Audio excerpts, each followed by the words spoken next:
Je suis délégué à l'information stratégique et sécurité économique au sein de la Directs Nord-Pas-de-Calais Picardie.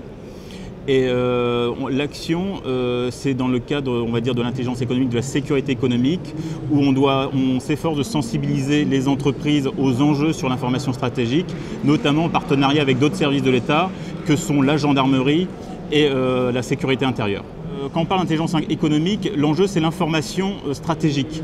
C'est-à-dire qu'on se rend compte que beaucoup de nos entreprises ont de l'information qu'elles n'ont pas identifiée comme étant stratégique. Donc du coup, le problème qui se pose, c'est qu'elles ne la protègent pas suffisamment bien et elles peuvent se faire capter cette information et donc perdre des parts de marché ou perdre des marchés, des emplois de par ce fait.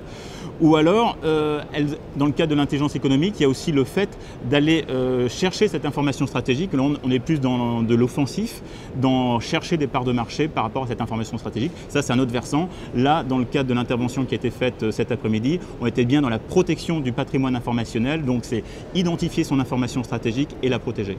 Alors, la question de la sensibilisation des entreprises, effectivement, j'interviens dans les entreprises comme d'autres chargés de mission de la Directs, mais il y a aussi la gendarmerie qui est au contact des entreprises, la sécurité intérieure qui va également privilégier certains types d'entreprises plus stratégiques à son niveau, et chacun de ces services de l'État, à son niveau, sensibilise sur les questions de protection du patrimoine informationnel ou autre, avec aussi, il faut aussi citer les chambres de commerce et les collectivités territoriales comme la région qui font aussi une action de terrain pour sensibiliser les entreprises à ces enjeux.